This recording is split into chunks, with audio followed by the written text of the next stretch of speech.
uma alegria estar aqui, graça e a paz do Senhor. Mês de maio, o mês da família, nós que temos tido a oportunidade de ouvir o pastor Norton já durante tanto tempo, compartilhando conosco mensagens edificantes, e até mesmo nos nossos casamentos, nas nossas reuniões de casais. E este ano nós estamos aqui para dividir com os irmãos também essa oportunidade de meditarmos sobre a família. E quando eu falo em casamento, muitos de nós que fomos até casados, vamos dizer assim, pelo pastor Norton, eu e Begail, agora dia 30, faremos 39 anos. Estamos casados e o pastor Norton celebrou nosso casamento aqui. Então, o mês de maio é um mês significativo para muitos de nós, Muitos de nós casamos neste mês. E eu estava pensando a respeito desse tema, que tema nós poderíamos trazer essa noite para nós meditarmos. E eu pensei num tema que é um assunto que é importante, tanto para os que já estão há muito tempo na fé, como para aqueles que estão chegando agora, ou até mesmo aqueles que estão se chegando e ainda não chegaram, que é o tema da salvação. E eu gostaria de que para esse tema, para nós tratarmos esta noite, nós lêssemos o capítulo 16 do livro de Atos dos Apóstolos, que trata da conversão do carcereiro, a partir do versículo 27. Então, assim diz a palavra do Senhor: o carcereiro despertou do sono e, vendo as portas abertas da prisão, puxando da espada, ia suicidar-se. Depois pensou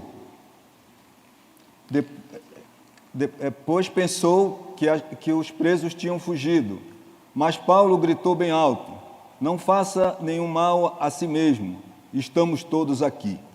Então o carcereiro, tendo pedido uma luz, entrou correndo e trêmulo, prostou-se diante de Paulo e Silas. Depois, trazendo-os para fora, disse: senhores, o que devo fazer para que seja salvo? Eles responderam: creia no Senhor Jesus e você será salvo, você e toda a sua casa.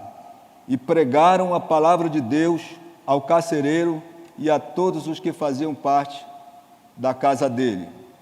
Naquela mesma hora da noite, cuidando deles, lavou-lhes as feridas dos açoites. Logo a seguir, ele e todos os membros da casa dele foram batizados.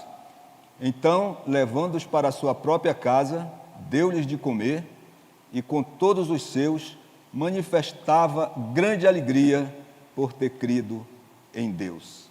Amém. Meus irmãos, esta palavra nos traz um texto que é muito conhecido de muitos de nós, que é Atos 16, 31. Crê no Senhor Jesus e serás salvo, tu e a tua casa. Esse é um texto que mostra claramente a salvação pela fé. Esse é um texto que traz para nós como que essa família foi alcançada com o Evangelho. E nós, observando como foi que isso ocorreu, nesse episódio de Atos, capítulo 16, nós vemos aqui Paulo e Silas presos numa prisão. Eles chegam ali na cidade de Filipos, que foi a primeira cidade da Europa a ser atingida com o Evangelho. Eles atravessam, eles chegam ali, e é extremamente empolgante quando nós vemos a leitura de que Lídia, a primeira mulher ali da Europa, se converte, uma empresária, encontra-se com Paulo na praia ali, oram, e depois acontece um episódio extremamente crucial. Uma moça que era possuída de um espírito de adivinhação vinha falando a respeito de Paulo, e Paulo então expele aquele espírito, e por causa daquilo, o centro da idolatria da cidade de Filipos é atingida, há um grande tumulto na cidade, e Paulo e Silas são então colocados numa prisão de segurança máxima. E ali, lendo o texto, nós observamos em Atos capítulo 16, que eles estavam, Paulo e Silas, meia-noite, louvando a Deus e orando. E o carcereiro, veja bem, o carcereiro era um militar de uma patente considerável, responsável por aqueles presos, treinados no Império Romano, E a Bíblia diz que ele dormiu, né? Ele dormiu. Eu estava meditando sobre esse texto, eu fiquei pensando se ele não dormiu ouvindo aqueles cânticos, aqueles louvores de Paulo, ouvindo as orações, e ele, que era um romano, naturalmente ele não entendia muita coisa do judaísmo e de que religião era aquela, mas ele sabia que tinha havido um tumulto na cidade, porque aqueles homens estavam ali, e que ele deveria guardá-los. Mas ele dorme. E de repente a Bíblia diz que houve um terremoto, e com esse terremoto abriram-se as portas, soltou as cadeias, e quando o carcereiro abre os olhos, estão diante dele Paulo e Silas e todo mundo solto. Um susto tremendo, e eu fiquei pensando que ele pega a espada e diz assim: vou tirar a minha vida agora. E eu fiquei pensando por que esse homem queria tirar a vida dele logo, né? Ele, como pai de família e como um militar, ele sabia que se ele fosse pego com aquela falta tão grave, com certeza ele podia ser até condenado à morte, porque como que ele ia explicar que tinha havido um terremoto ali, que todo mundo estava solto? E depois ele pensou também, eu creio que em frações de segundo, que no caso dele ser preso, dele ser pego com uma negligência dessa de ter deixado os presos fugir, ele não ia conseguir explicar a situação dos presos terem fugido. A família dele ia sofrer. E com esse sofrimento, com certeza, seria cruel. E ele pensou: bom, se eu tiro a minha vida, vão me dar como vítima desse povo aqui que fugiu, e é possível que, como já havia na época do Império Romano, que a família dele recebesse isenção de impostos, recebesse terras, porque ele foi vítima de uma ação militar, de uma ação que estava ocorrendo ali no Império Romano, uma revolta. Mas acontece algo surpreendente, que assusta mais o carcereiro do que tudo aquilo que ele estava vendo. Paulo e Silas estão diante dele e eles dizem assim: fica tranquilo, porque ninguém fugiu, está todo mundo aqui. E ele deve ter ficado muito assustado, porque todo mundo ali era para ter corrido todo mundo, nós não correram, ficaram olhando. E ele disse assim: que coisa, não é? Ele deve ter pensado, mas a pergunta dele automática é: o que devo fazer para ser salvo?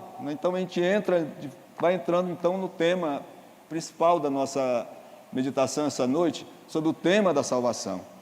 E quando o carcereiro pergunta sobre o que devo fazer para ser salvo, ele está indo muito mais além do que simplesmente a salvação da pena de morte do Império Romano, ou de ser preso, ou de sofrer penas. Ele estava ali tratando já de algo sobrenatural, de algo maior, de algo eterno, porque ele deveria ter ouvido nas orações e nos cânticos e tudo que estava acontecendo naquela cidade, que ali havia algo eterno, que havia algo do Deus verdadeiro, que havia algo para ele, para salvar não apenas da condenação do Império Romano, mas para salvar a sua alma, a sua vida. E ele, tocado pelo Espírito Santo, porque essa pergunta, se você faz no seu coração, você pode ter certeza que é o Espírito de Deus que está tocando. Você precisa ser salvo, mas salvo da morte eterna, salvo da condenação eterna. Então ele pergunta, e Paulo responde direto, curto: crê no Senhor Jesus e serás salvo, tu e a tua casa. Que resposta maravilhosa! Esse homem então crê. A Bíblia diz aqui, que nós lemos, que ele entra precipitadamente na prisão e tira Paulo e Silas dali, leva eles para casa, lava os açoites, porque eles tinham apanhado, né, tinham pegado açoites, porque tinham causado tumulto na cidade. Claro que todo o contexto de Atos 16 vai mostrar que houve muito mais detalhes nesse episódio, mas ele lava as feridas de Paulo e Silas, coloca um alimento para eles na mesa, e eles são ali mesmo batizados. Agora vejam que eu já estou falando no plural, porque o Evangelho entra na vida do carcereiro, a salvação entra na vida do carcereiro. e toda a sua família. É uma salvação que atingiu a todos. E a salvação aqui é dita por ele, que é do convite que Paulo faz para ele, o apelo que Paulo faz para ele, convida ele para crer. Crer é a mesma mensagem que Jesus começa a falar, que é um versículo muito conhecido, que nós jamais devemos achá-lo comum, mas devemos repeti-lo sempre com entusiasmo. Deus amou o mundo de tal maneira que deu o seu Filho unigênito, para todo aquele que nele crê, não pereça, mas tenha a vida eterna. Então, há aí um apelo para a fé, para crer no Senhor Jesus Cristo. E o apóstolo Paulo, depois, lá na frente, ele vai dar mais explicações a respeito de como você se apropria dessa salvação.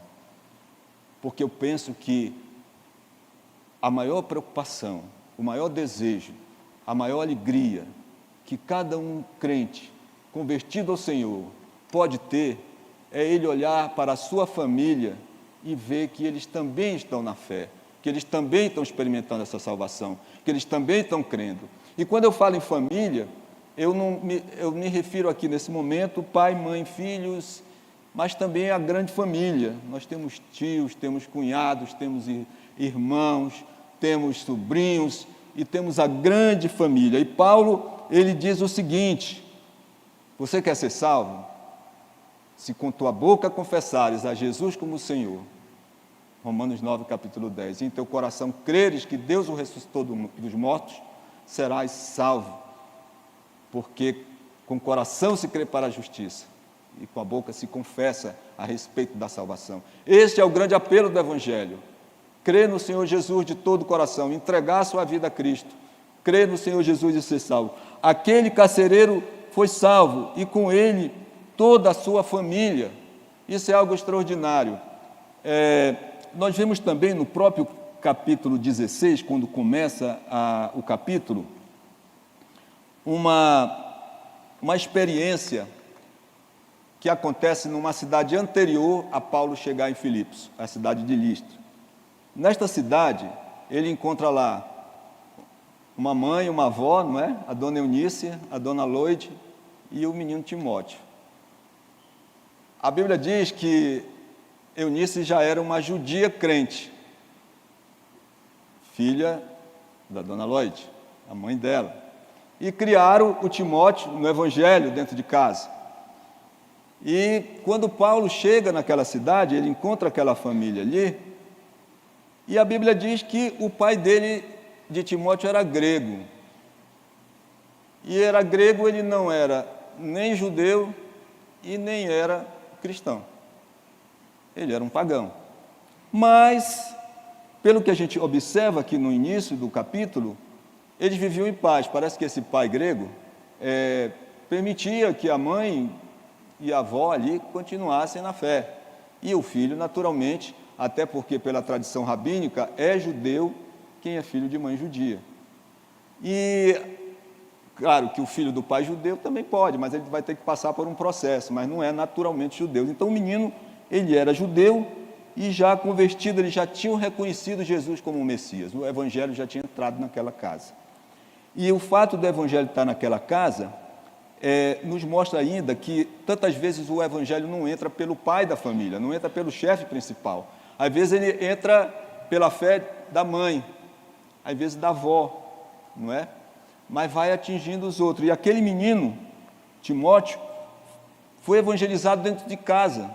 E ele depois recebe um apelo missionário de Paulo para ser um missionário e acompanhar Paulo em suas viagens.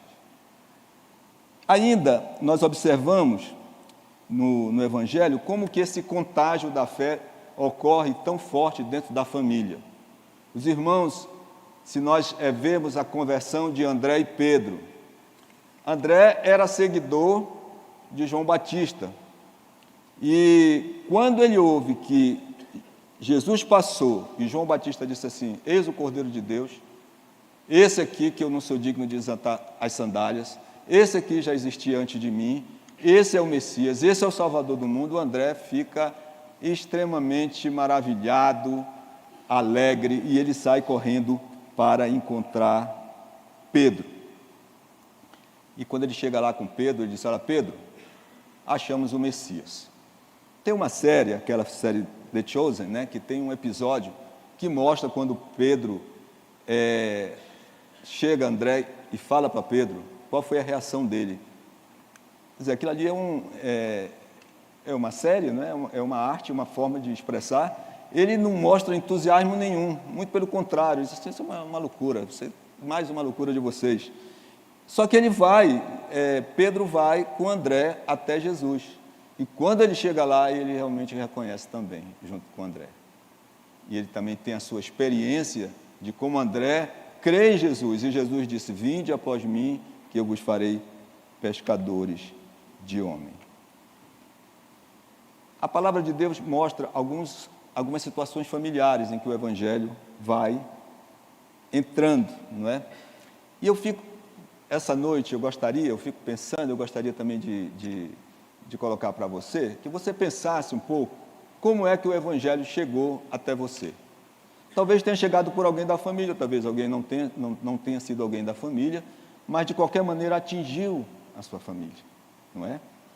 E Paulo, olha só, ele expressa assim a sua preocupação com isso. Ele tinha também já na sua conversão, quem conhece a conversão de Paulo, ele era um judeu perseguidor da igreja. Mas nós encontramos, depois que envolve muitas situações que ele se converte a Cristo, que ele é perseguido pelos judeus, há lá na frente no livro de Atos um sobrinho, filho da irmã dele, que vai ajudar denunciar que ele estava sendo vítima de um complô para assassinarem Paulo no Sinédrio. E aparece aquele sobrinho ali, filho da irmã. Não diz o nome da irmã, nem o nome do sobrinho, mas aquilo dali também nos demonstra que o Evangelho já estava atingindo o círculo familiar de Paulo. E Paulo, ele tinha uma preocupação muito grande com a conversão do seu povo. Ele orava pela conversão do seu povo. E ali no povo dele estava também inserido a família dele, até porque o povo judeu, principalmente naquela época, além de ser uma identidade religiosa, era também uma identidade étnica. E o tema da nossa mensagem é esse: pense como o Evangelho tem chegado até você. Como é maravilhoso nós ouvirmos os relatos, até aqui mesmo na igreja, de famílias que foram atingidas pelo Evangelho através de uma, de duas pessoas. O tema que nós colocamos é usado por Deus para a salvação da minha família. Vamos pensar no tema da salvação da nossa família. Se nós formos ver aqui até nossos irmãos que são historiadores, desde o tempo de Eurico Nelson, quando chegaram aqui, famílias nos rios também foram sendo atingidas com o Evangelho. E estes exemplos que eu dei nos mostram como que é importante você voltar-se para a família nesse sentido. Eu cito ainda, irmãos, um episódio, os irmãos lembram, que está ali em Lucas, no Evangelho de Lucas, ali pelo capítulo 8, a libertação daquele endemoniado de Gadara. Aquele endemoniado, ele tinha uma legião com ele. Jesus expulsa os demônios vão para os porcos caem no mar e aquele homem é liberto. Depois que aquele homem é liberto, ele chega para Jesus e diz assim: olha, eu quero fazer parte da sua equipe missionária. Jesus diz: tudo bem, mas não precisa não, tem algo melhor para você. Volte para a sua família e fale para eles o que Deus falou para você, o que Deus fez por você, a bênção que foi para você. E aquilo era estratégico, porque aquela família havia sofrido muito, passado vergonha, sofrimento e dor com aquele filho daquele jeito. E a Bíblia diz que ele voltou e ele não evangelizou só a família, não. Ele evangelizou a cidade inteira. E ali ele continuou ali a propagação do Evangelho. Ele volta para casa e contou para todos o que Deus fez por ele. Então nós ficamos pensando, como ser usado por Deus para a salvação da minha família? Eu volto ao apóstolo Paulo, que ele diz assim, que a oração dele, lá em Romanos capítulo 10, era para que o povo de Israel fosse salvo. Ele orava pela salvação do povo. E como eu falei há pouco, dentro do povo estava a família. Então entra o nosso primeiro ponto da nossa meditação. Se nós queremos ver alguém da nossa família salvo, nós temos que dar o primeiro passo. E o primeiro passo parece bastante óbvio, mas é a oração. Orar. Orar pela família. A primeira grande ação do crente é orar. E são muitos que têm sido alcançados pela oração. A oração é um instrumento poderoso nas mãos de Deus. Interceda pelos seus familiares. Faça uma lista dos nomes daqueles que ainda não foram alcançados com o Evangelho e comece a orar por eles. Muitos exemplos na história da igreja de pessoas que foram alcançadas através da oração. Aqui mesmo nessa igreja, nós temos exemplos na história de pessoas que assim foram alcançadas. No início da igreja, lá pelo volta do ano 300, a Bíblia fala de Santo Agostinho. Santo Agostinho, antes dele ser um teólogo, um dos pais da igreja, ele era um homem afastado de Deus, ele tinha uma vida dissoluta. Mas a história conta que a sua mãe, chamada Mônica, ela orava insistentemente por Agostinho. E um dia Agostinho se converteu e se tornou uma referência até os dias de hoje. Um outro ponto também que nós lembramos, que sempre me toca o coração, é a experiência de George Miller. George Miller foi aquele irmão lá de Bristol, na Inglaterra, do século XIX, que assistiu centenas e milhares de órfãos, construiu muitos orfanatos. Ele era um homem de Deus, pregava o Evangelho. Então, lá nos seus livros, ele tem 2 livros muito interessantes, é o Diário de George Miller e 50.000 orações respondidas. As 50.000 orações não estão todas lá, ele só se refere à experiência de ter sido abençoado ao longo da vida dele. Ele catalogou essas 50.000 orações, porque ele era um homem de oração. Mas ele conta no livro que ele decidiu orar por 5 amigos. E 1 ano e meio depois, o primeiro amigo se converteu a Cristo. 5 anos depois, o segundo amigo. 6 anos depois, o terceiro amigo. 25 anos depois, o quarto amigo. E o quinto amigo, por quem ele orou mais de 50 anos, o George Miller não viu ele se converter. Mas ele se converteu no dia do funeral do George Miller. É poderosa a oração, são poderosos os efeitos. Este é o primeiro passo, orar pelos nossos familiares. Depois que eu estava vendo essa mensagem, chegou às minhas mãos, eu ainda não terminei de ler esse livro aqui, de um autor chamado Randy Newman. O Randy Newman, ele escreveu Como Evangelizar a Sua Família. Não é um livro metódico, né, com uma fórmula para se alcançar, mas são reflexões e princípios interessantes. Vale a pena ler. Tem um outro livro dele também, baseado no livro Cristianismo Puro e Simples, do John Stott, que é Evangelismo Puro e Simples, que eu ainda não li, está chegando aí para a gente. Então, eu sugiro a leitura desse livro para aqueles que estão, de fato, com esse desejo. O segundo passo, meus irmãos, que nós devemos dar na direção de alcançar os nossos familiares para Cristo é viver o Evangelho dentro da nossa família. A gente não imagine que todas as vezes é simples assim ou fácil evangelizar a família. Não é.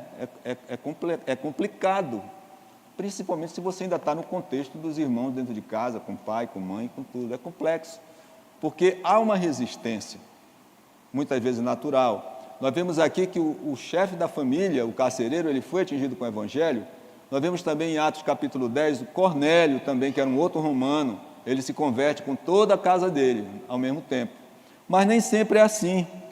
Às vezes há resistências E essas resistências são naturais e até, digamos assim, compreensíveis, porque há uma tradição, há uma história familiar e, de repente, aquela pessoa começa, então, a professar uma fé.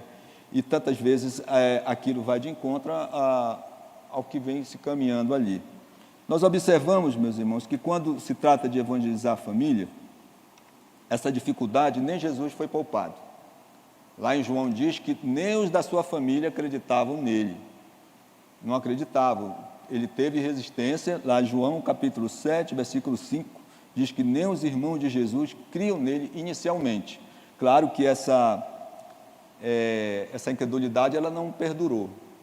A gente observa lá depois do Pentecoste, Judas e Tiago, um dos pais da igreja, irmão de Jesus convertido a Cristo. Então, o exemplo de Jesus, a resistência de hoje não dita que será sempre assim.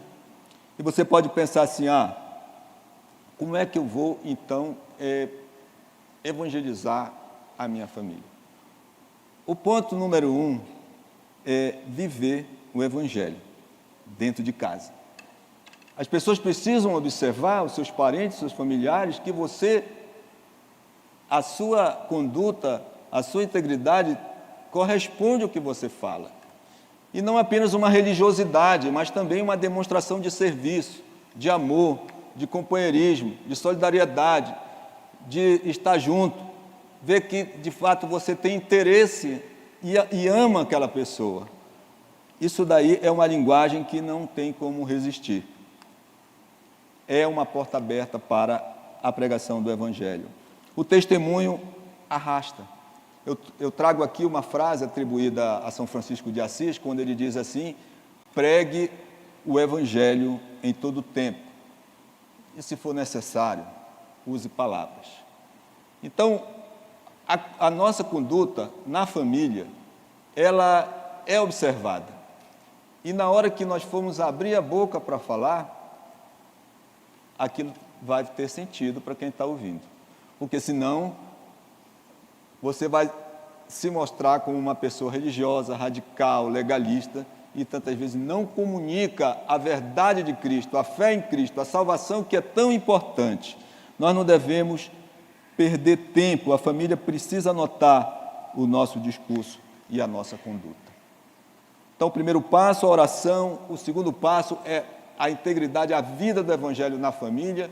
E o terceiro passo aqui que eu coloquei para nós meditarmos essa noite é: exponha a sua família à palavra de Deus. A palavra de Deus nunca volta vazia. Isaías 55:11. Assim será a palavra que sair da minha boca. Ela não voltará para mim vazia, mas fará o que me apraz e prosperará naquilo para que a designei. Quem diz isso não são os gideões. É Isaías 55:11 e eles repetem o que está lá, porque a palavra de Deus é viva e eficaz. Se alguém é exposto à palavra de Deus, o testemunho vem. Então nós não devemos perder tempo e expor os nossos, desde crianças já, à palavra de Deus. Desde pequenos, e não pensar que tantas vezes uma família inteira, alguém é atingido pelo Evangelho, às vezes começa com uma criança no lar. Por isso que tem o movimento Operação Criança com Cristo. Muitas crianças são convertidas a Cristo e a família vem junto, porque aquela criança faz sentido. Eu vi há pouco também um testemunho de um pai, que um filho de 7 anos, evangelizou, e ele hoje está até hoje no Evangelho. E às vezes você pode pensar assim: mas eu não sou tão importante na minha família, eles não vão me ouvir. Eu ouvi sim. A Bíblia mostra a experiência do general Naamã. Naamã era leproso, general, na Síria.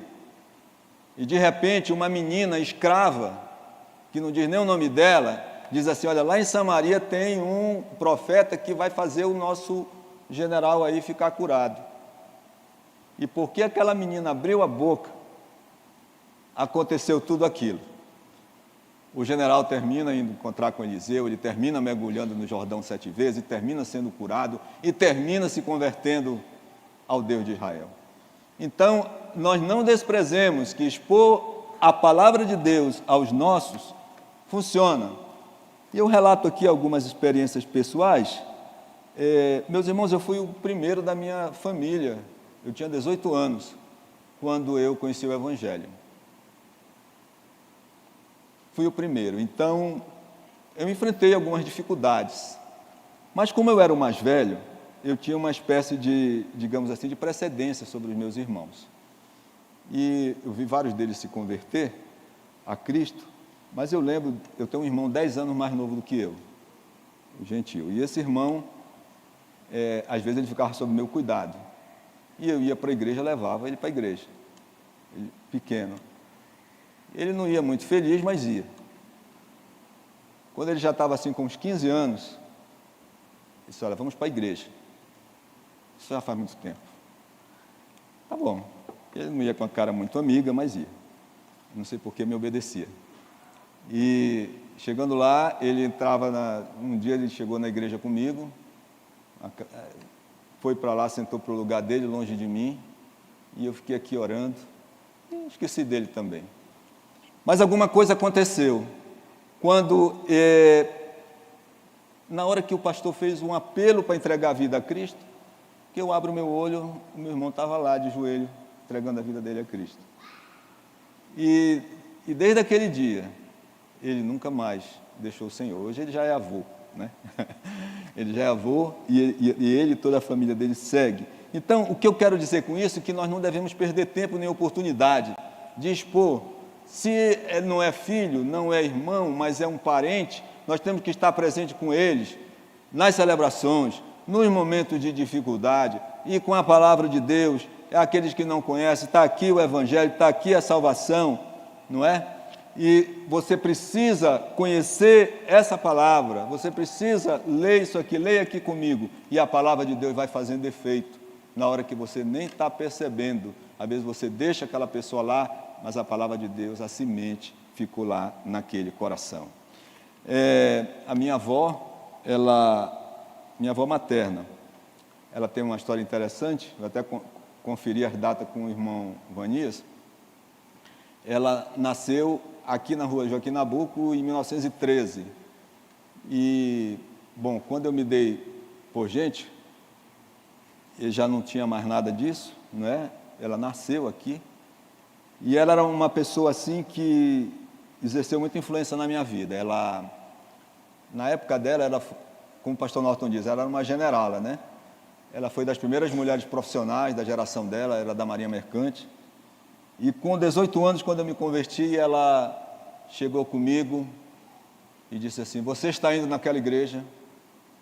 E eu, pronto, estou frito, né? Ela vai me confrontar. Eu disse, sim. Eu conheço fulano, fulano e fulano de lá. Continue indo, que vai ser bom para você. Eu digo, ufa, né? Passei. Aí passaram-se alguns anos, a minha avó, que eu nunca vi na igreja, ela era católica nominal, mas nunca vi na igreja. Eu vi a minha avó começar a ler o Novo Testamento.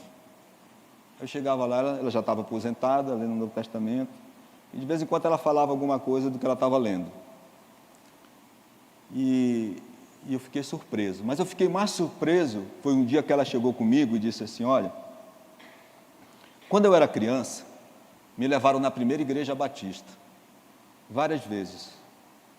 E uma vez choveu muito, eu fiquei presa na igreja, e nós cantamos muito. Eu fiquei muito assustado em ela me falar isso. Agora eu fiquei mais assustado quando ela disse assim para mim, ela já estava com uns 80. Você quer que eu cante um hino que eu aprendi? Ora, ele disse, cante. Ela cantou para mim, o sangue de Jesus me lavou, o sangue de Jesus me lavou. E foi um momento assim que eu fiquei extremamente admirado, porque eu não imaginava nunca, eu acho que ninguém nunca pensou que a vovó sabia aquele hino, e ela sabia. Ela aprendeu na infância aqui. Alguém expôs à vovó a palavra de Deus, ainda criança. Ela, como para cá veio em 1903, em 1903 ela nasceu, aqui deve ter sido por volta de 1920, 20 e pouco. Não sei se ela está naquelas fotos, que tem muita criança na frente, né? Mas o certo é que a minha avó, quando partiu, a palavra de Deus fez efeito, e ela partiu com o Senhor Jesus, e ela, então, apropriou da salvação pela fé. pela essa fé que o carcereiro teve, que atingiu a sua família, pela essa fé que você atingiu. E nós queremos, essa noite, propagar, que essa fé se propague para todos aqueles da nossa família que ainda não estão nessa fé. Eu fiquei muito assustado, quando eu ainda era novo na fé, que eu li o que acontecia com aqueles que não criam em Jesus, sob a petição de só lhe ser assim mesmo é. Eu fiquei muito preocupado, porque a nossa responsabilidade é compartilhar o Evangelho com os nossos familiares. Então, estejamos sempre nessa expectativa de conversão. Vamos orar, vamos viver o Evangelho, vamos repartir a palavra de Deus dentro de casa e vamos ficar na expectativa de que alguma coisa vai acontecer, de que a palavra de Deus não volta vazia, que vai haver uma conversão. Não desista de nenhum.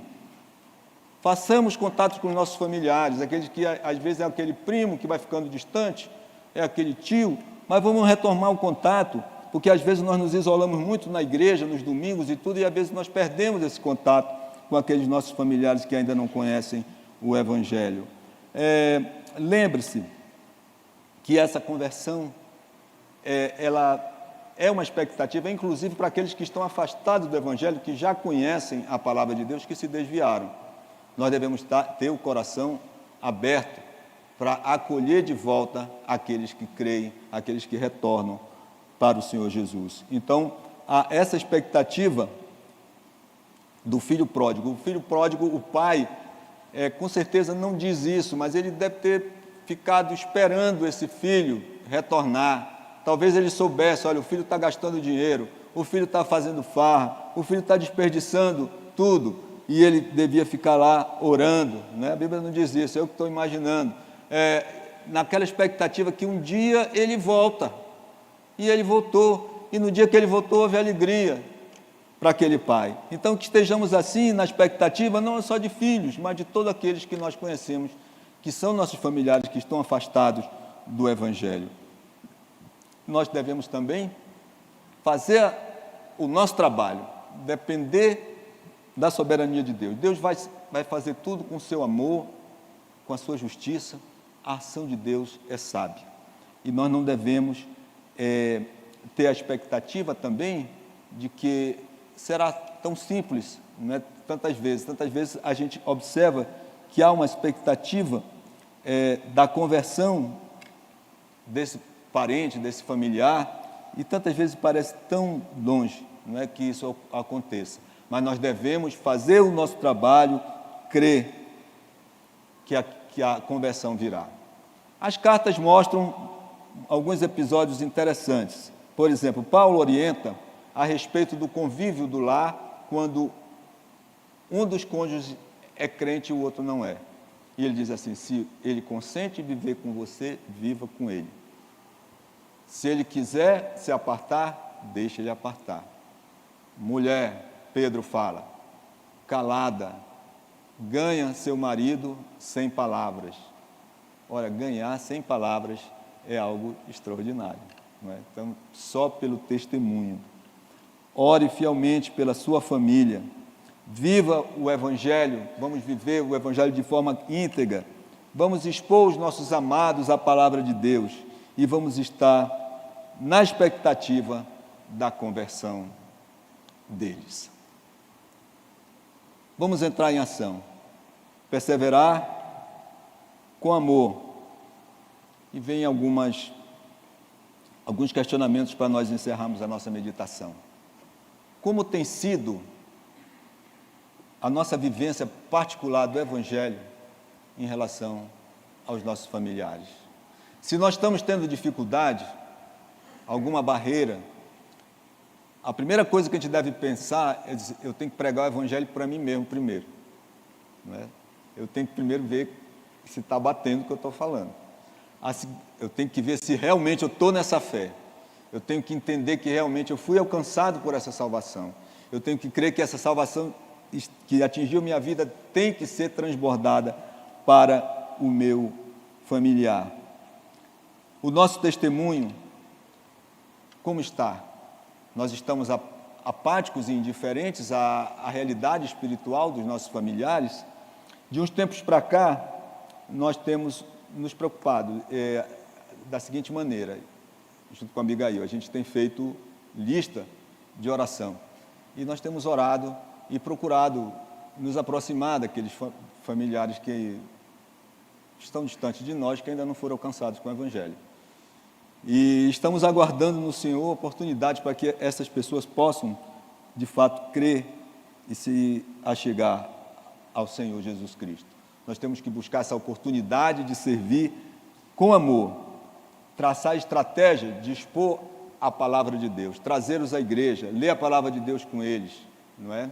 Convidá-los ou ir até eles.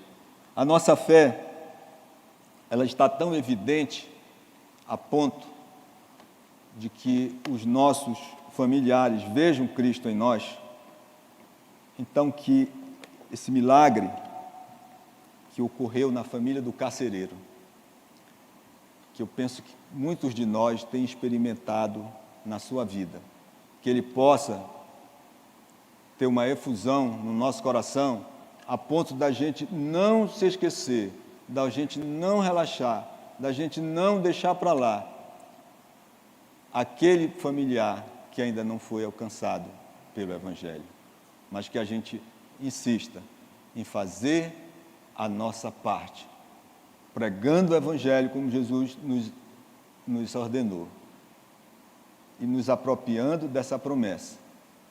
Crê no Senhor Jesus e serás salvo, tu e a tua casa.